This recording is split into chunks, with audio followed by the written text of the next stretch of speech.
I remember a time when the fire in my heart burned bright, when every sunrise felt like a call to arms, and every sunset marked the victories and losses of the day.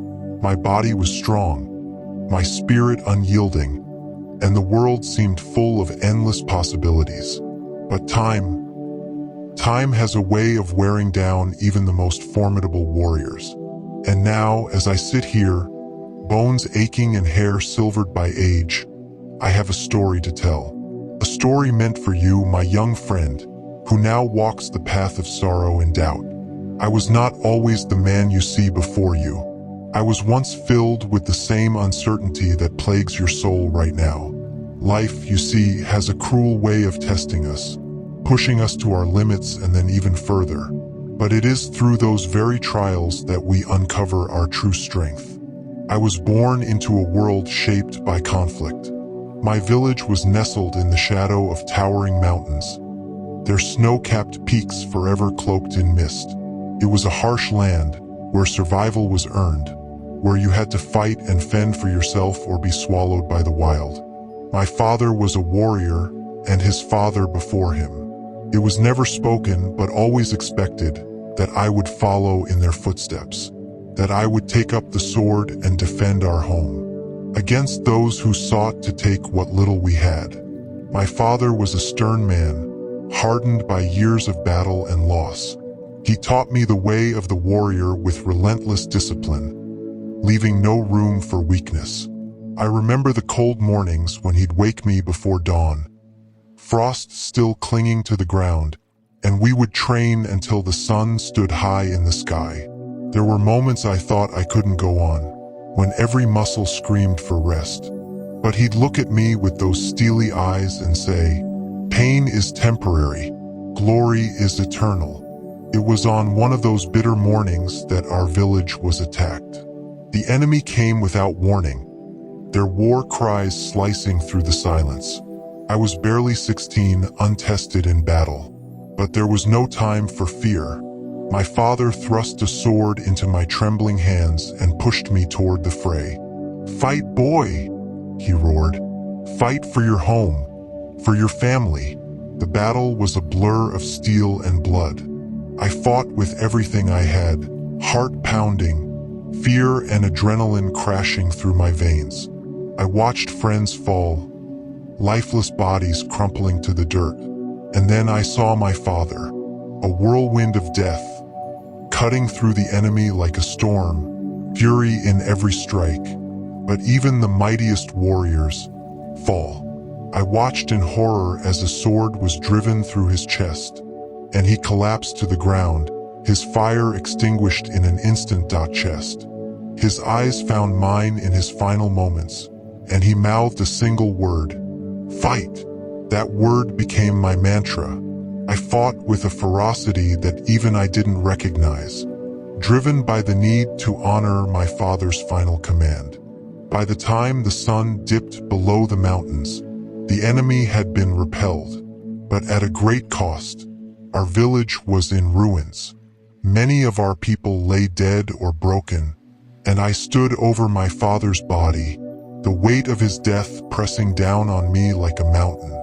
In the days that followed, I was consumed by grief, by rage, by a hollow emptiness that threatened to swallow me whole. I had lost not only my father, but my purpose. The world felt dark, unforgiving, and I was adrift in a sea of sorrow. But then I remembered his voice, his command, his unwavering belief in the warrior's path. And I knew, if I was to honor his memory, I had to keep fighting, not just against the enemies outside, but against the despair clawing at my soul. I threw myself into training with renewed fire.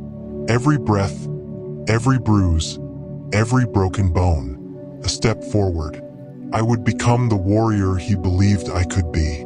I journeyed far, across burning deserts, through snow-capped mountains, seeking the greatest masters of combat, learning every art, every technique. Each skill I acquired, each lesson I bled for, brought me closer to the man I needed to become. But make no mistake, the road was brutal. The battles weren't only fought with fists or blades. They were waged within. Emotionally, there were times when I wanted to give up, when the pain and loneliness became too much to bear. But even in those moments, I would hear my father's voice echoing in my mind, urging me to fight on. Years passed, and I became known as a formidable warrior. I fought in countless battles, always striving to protect the innocent, to uphold the values my father had carved into my soul. But the life of a warrior is a lonely one. I made few friends, and those I did make were often lost to the cruel hands of war. I never married, never had children. My sword became my only companion, and the battlefield, my home. Then one day, as I wandered through a quiet, remote village, I met a young woman named Gara. She was kind, gentle, with a smile that could light even the darkest of days. She saw through the hardened shell I had built around myself, and touched a part of me I thought had died long ago. For the first time in years, I felt hope, a fragile spark, the sense that maybe, just maybe, there was more to life than endless war. Gara and I grew close, and for once, I allowed myself to imagine a different future. One where I could lay down my sword and finally find peace. But fate is a cruel mistress. Our village was attacked, just as mine had been. All those years ago,